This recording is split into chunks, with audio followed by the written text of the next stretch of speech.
ఈరోజు మనతో పాటు ప్రముఖ స్విమ్మర్, అంటే ఒక ప్లేస్ నుంచి అంటే విశాఖపట్నం నుంచి కాకినాడ వరకు స్విమ్ చేసినటువంటి గోలి శ్యామల గారు మనతో పాటు ఉన్నారు.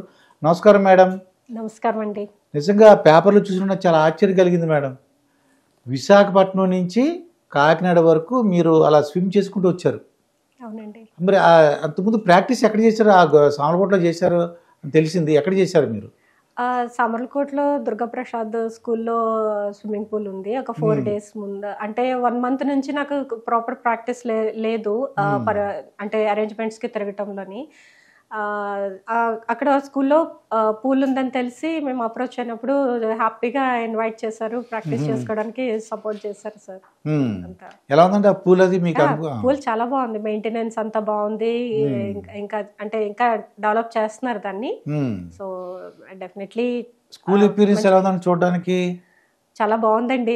అంటే లోపల వరకు వెళ్ళి చూడలేదు, చూద్దాం అనుకున్నా కానీ ఇంకా టైట్ షెడ్యూల్ ఉండటం వల్ల స్కూల్ చూడలేదు. పూల్ వరకు నేను చూసాను, ఎందుకంటే నాది ఆ ఇంట్రెస్ట్ అక్కడ ఉంది కాబట్టి. సో బేబీ పూల్ కానీ ఇది కానీ చాలా క్లీన్ గా ఉంది, మెయింటెనెన్స్ అంతా చాలా నీట్ గా ఉంది.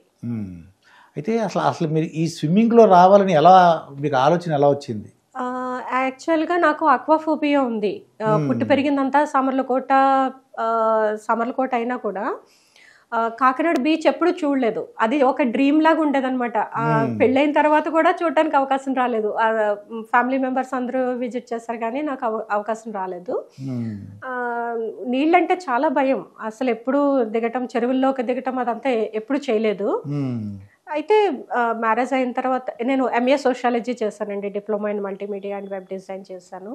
దాంతోనే ఇంకా ఆ ఇంట్రెస్ట్తోనే నేను ఒక యానిమేషన్ స్టూడియో స్టార్ట్ చేసి, మ్యారేజ్ అయ్యి బాబు పుట్టిన తర్వాత స్టార్ట్ చేసి ఒక 10 years రన్ చేశాను. రైటర్, క్రియేటివ్ డైరెక్టర్ అండ్ ప్రొడ్యూసర్గా నేను చాలా ఎపిసోడ్స్, సిరీస్కి వర్క్ చేశాను. నా ఓన్ నేను రాసిన పరమానంద శిష్యులు first Telugu channel, kids channel అయినా మా జూనియర్లో టెలికాస్ట్ అయింది కూడా. అట్లాంటిది నా ఓన్ మూవీలో ఇన్వెస్ట్ చేశాను. అది వర్క్ అయితే చాలా బాగా చేసాము, హార్డ్ వర్క్ చేసాము, డే అండ్ నైట్ వర్క్ చేసి కంప్లీట్ చేసి 3 languagesలో చేసాము, లైక్ టిల్ డ్రాగన్ అని. బట్ మార్కెటింగ్ చేసుకోలేకపోయాను. సో అదే అంటే మూవీ మేకింగ్ అంతా ఒక జోన్ అయితే దాన్ని మార్కెటింగ్ చేసుకోవటం అనేది ఇంకొక జోన్. అది దాంట్లో నేను సక్సెస్ కాలేకపోయాను, మూవీ సేల్ చేసుకోలేకపోయాను. దాంతో ఫైనాన్షియల్లీ చాలా ఇబ్బంది పడ్డారు. చాలా మామూలుగా కాదు. అంటే మూవీ తీసిన తర్వాత ఎట్లా ఉంటుంది అది, ఆ డిప్రెషన్ ప్లస్ 40+ తర్వాత ఉమెన్ కి కూడా గైనిక్ గా చాలా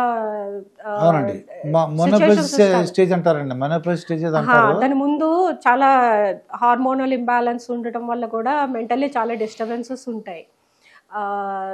మేబీ అది కూడా ఒక రీజన్ అవ్వచ్చు. చాలా డీప్ డిప్రెషన్ అండ్ ఇంకా హాస్పిటలైజ్డ్ అవ్వటము, ఇంకొక రోజు ఉంటే కోమాలకు వెళ్ళేదానివి, ఇంత నెగ్లెక్ట్ చేయటం ఏంటి అని అనిపించినప్పుడు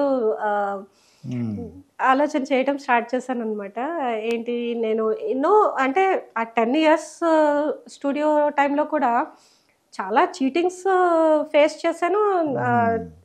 ఫైనాన్షియల్లీ చాలా ప్రాబ్లమ్స్ అయితే వచ్చినాయి, కానీ ఇంత డిప్రెషన్కి ఎప్పుడు వెళ్ళలేదు. ఏంటి నాకు ఇట్లా అయింది, నేనేనా ఇంత ఇలా అయింది.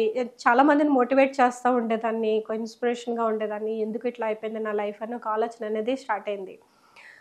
ప్రతి ఒక్కరి లైఫ్లో కూడా అలాంటి కండిషన్, అంటే మనకు వచ్చిన సమస్య చాలా పెద్దది, ఇంకా వేరే ఆప్షన్ లేదు, అన్ని డోర్స్ క్లోజ్ అయిపోయి, ఇలాంటి డిప్రెషన్ సిచ్యుయేషన్ అనేది ప్రతి ఒక్కరి లైఫ్లో ఏదో ఒక టైంలో వస్తుంది. ఆ టైంలో ఎవరైతే ఫైట్ చేసి డైవర్ట్ చేసుకుని సర్వైవ్ అవ్వగలుగుతారో, ఆ జోన్ దాటుతారో, డెఫినెట్లీ ఒక మంచి బ్రైట్ లైఫ్ అనేది ఉంటుంది వాళ్ళకి.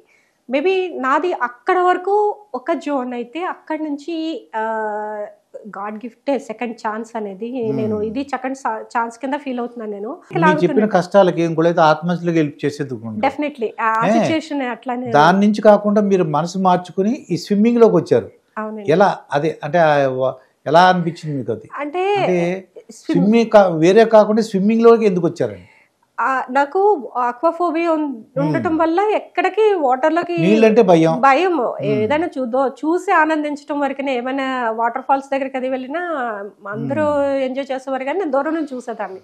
అట్లాంటిది అంటే ఆ స్టేజ్లో బెడ్ మీద హాస్పిటల్లో ఉన్నప్పుడు ఎట్లా అనిపించిందంటే మనకి ఏదన్నా చిన్న చిన్న కోరికలు ఉంటే తీర్చేసుకోవాలి, లైఫ్ బ్రెయిన్ డైవర్ట్ చేయడానికి ఇది ఇట్లాగా స్టార్ట్ అయింది. ఆలోచన స్టార్ట్ అయ్యి ఇంకా ఓకే హార్స్ రైడింగ్ స్విమ్మింగ్ రెండు నాకు కోరికలు అనమాట, ఎప్పటి నుంచో చేయాలనుకున్నవి. సరే స్విమ్మింగ్ స్విమ్మింగ్ స్విమ్మింగ్ అని స్టార్ట్ అయింది మైండ్లోని ఒక హోరు. అప్పటికి పెళ్లి అయిపోయింది. వెళ్ళిపోయింది. మీ హస్బెండ్ మరి కోఆపరేట్ చేశారని ఓకే అన్నారా? స్విమ్మింగ్ కి అంత అంటే మనం ఎట్లా తీసుకోవాలంటే మౌన అర్ధాంగీకారం అంటారు కదా, అట్లా వెళ్ళిపోవడమే ముందుకి. మనం ఇంకా పర్మిషన్లు ఇవ్వాలి, వాళ్ళు యాక్సెప్ట్ చేయాలి, సపోర్ట్ చేయాలి అనేది అంత ఎక్స్పెక్ట్ చేయకూడదు అనేది నేను నేర్చుకున్న పాఠం అది. సో ఇంట్లో అంటే ఈ చిన్నప్పటి నుంచి నాకు ఒక హ్యాబిట్ ఉంది, ఏదైనా చెయ్యాలి అనుకుంటే చేసేయడమే. తిడతారని తెలిసినా కూడా చేసేదాన్ని. చేసిన తర్వాత అంటే నేను నా చెయ్యాలనుకున్న విషయం ఎట్లానూ అయిపోతుంది. అది సక్సెస్ ఫెయిల్యూర్ సెకండరీ. అది తిడతారని తెలిసినా కూడా చేసేసిన తర్వాత తిట్లు తినటం బెస్ట్ కదా అనుకునేదాన్ని నేను చిన్నప్పటి నుంచి. సో ఇది కూడా జాయిన్ అయిపోయి ఇంట్లో చెప్తే ఏం మాట్లాడలేదు, అంటే సీరియస్ గా అట్లా ఉన్నారు. ఇట్స్ ఓకే, నో అనలేదు అని పాజిటివ్ గా తీసుకున్నాను దాన్ని. సో తీసుకుని కంటిన్యూ చేయటం జరిగింది అనమాట. స్విమ్మింగ్ బాగా వచ్చేసింది అప్పటికి?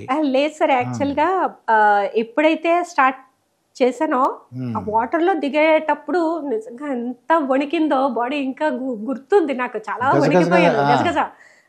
ఎప్పుడైతే వాటర్ ని టచ్ చేశానో నిజంగానే ఇప్పుడు ఒక రకంగా మ్యాడ్ అనమాట, మ్యాడ్నెస్, ఒక ప్రేమ ఆ వాటర్ తో. సో అందుకని ఇప్పటి వరకు నాకు క్రాంప్స్ రావటం కానీ ఇట్లాంటి పెద్ద ఏమి ఇబ్బందులు అయితే వాటర్లో కలగలేదు. చాలా ఎంజాయ్ చేయటం, ఒక డెడికేషన్, ఒక ఆరాధన అనేది వాటర్తో నాకు ఒక అనుబంధం అనేది ఏర్పడింది ఆ క్షణం నుంచి. So state level competitions participate చేయటము ఇదంతా ఉంది. ఎప్పుడైతే ఒక ఇంగ్లీష్ ఛానల్ ఆర్టికల్ చదివాను, నాకు అప్పుడు అనిపించింది నేను కూడా చేయాలి అని. ఎప్పుడైతే అలా అనుకున్నానో ఫ్రెండ్స్తో షేర్ చేశాను ఇట్లా చేయాలనుకుంటున్నాను అని, కొద్దిగా ఓపెన్ వాటర్ మీద నాలెడ్జ్ ఉన్న పర్సన్కి షేర్ చేసినప్పుడు మనకు ఒక సినిమాలో ఒక డైలాగ్ ఉంది బ్రహ్మానందం గారు, నీ ఏజ్ ఏంటి గేజ్ ఏంటి అనేది. ఆ డైలాగులు చెప్పటము, నీ ఈ ఏజ్ గుర్తుపెట్టుకో, ఫస్ట్ ఏం చేయాలనుకున్నా. ఇప్పుడు మీ ఏజ్ చెప్పచ్చా చెప్పకూడదు? 52. 52 నేను చాలా ప్రౌడ్ గా ఫీల్ అవుతాను. దాన్ని రివర్స్ 52 దాన్ని ఏం చేస్తారు, రివర్స్ చేసి చెప్తారండి. అంటే 25. మీరు బాగానే నిజం చెప్పేశారు అయితే. కానీ చూడడానికి 52 లేరులేండి. అంటే నేను అలా ఫీల్ అవ్వను, 52 లాగా ఎప్పుడు ఫీల్ అవ్వను. ఓన్లీ జస్ట్ నెంబర్ అండి. అవును. ఇంకోటి 92 వచ్చినా చేసిన వాళ్ళు ఉన్నారు, నేను చూసా. వాళ్ళు మనసులో యంగ్స్టర్ గానే ఉంటారు వాళ్ళు. అవును. సో ఏజ్ అనేది అంటే నేను ఎట్లా ఫీల్ అవుతానంటే, మనకు ఒక క్యాలెండర్ ఉంటుంది, month calendar, year calendar, day calendar. మనం ఏం చేస్తాం, డే దాటగానే స్పేస్ చింపేస్తాం. అట్లనే మన ఇయర్ వెళ్తుంది అంతే. మన ఆలోచనలు కానీ డ్రీమ్స్ కానీ ఎప్పుడు ఒక లిమిట్ పెట్టద్దు. అది ఏజ్ అయినా సిచ్యుయేషన్స్ అయినా మరి ఏదైనా కానీ మనం ఒక లిమిట్ అనేది డ్రీమ్స్ కి పెట్టద్దు ఎప్పుడు. అంటే మేబీ ఇప్పుడు నేను పోయి మైక్ టైసన్ లాగా ఫైట్ చేయాలంటే అవ్వదు, కానీ నా లెవెల్కి ఒకటి ఉంటుంది, అది మనము ప్రాక్టికల్ గా థింక్ చేసుకుని మన గోల్ సెట్ చేసుకోవాలి. ఇంగ్లీష్ ఛానల్ అది ఎవరో ఈదినట్టు తెలిసింది. అప్పుడు నెక్స్ట్ మీకు ఎలా వచ్చింది? ఆర్టికల్ చదివినప్పుడు నేను ఇట్లా ఎప్పుడైతే ఫ్రెండ్స్ తో షేర్ చేసుకున్నానో వాళ్ళు నవ్వి నా మీద జోక్స్ ఇవన్నీ చేసి ఏదైనా సాధించాలి, ఏజ్ ఏంటి అని జోక్ చేయటము, నవ్వటము, ఏదైనా చేయాలి అనుకుంటే 20 years లోపే చేయాలి. దాని తర్వాత ఇట్లాంటి డ్రీమ్స్ పిచ్చి పిచ్చి కళలు వద్దు, ఇట్లానే డైరెక్ట్ చెప్పేశారు మొహం మీదనే. పిచ్చి పిచ్చి కళలు అవన్నీ కనొద్దు, నీకు దమ్ము సత్తా ఉంటే నేషనల్స్ గెలు అన్నారు. అంటే స్టేట్ లెవెల్లో గోల్డ్ మెడల్ వరకు వచ్చాను. నేషనల్స్కి ఎవ్రీ ఇయర్ వెళ్తున్నా, నాకు ఎప్పుడు మెడల్ రాలా, పార్టిసిపేట్ చేయ అట్లాగని డిసప్పాయింట్ అయ్యి డ్రాప్ అవ్వాలా. ఎక్కడ నేషనల్స్ జరిగినా వెళ్ళేదాన్ని, మాస్టర్స్ ఉంటుంది. సో వెళ్ళటము, పార్టిసిపేట్ చేయటం, వెనక్కి రావటం అట్లా ఉండేది. అది ఎప్పుడైతే ఛాలెంజ్ విసిరారో, నేను తోపు, నేను ఇంత చేయగలను, నేను 2 yearsలో సాధిస్తా, ఇట్లాంటి ఛాలెంజెస్ ఎప్పుడు ఎవరికీ చెప్పలా. నేను చాలా పొదుపుగా వాడా వర్డ్స్ అన్నీ. ఓకే, అది వాళ్ళ ఒపీనియన్ నా గురించి. బట్ నేనేంటనేది నాకు మాత్రమే తెలుసు. నన్ను జడ్జ్ చేయడానికి ఎవరు కరెక్ట్గా జడ్జ్ చేయలేరు. అది నేను స్ట్రాంగ్గా నమ్ముతాను. అది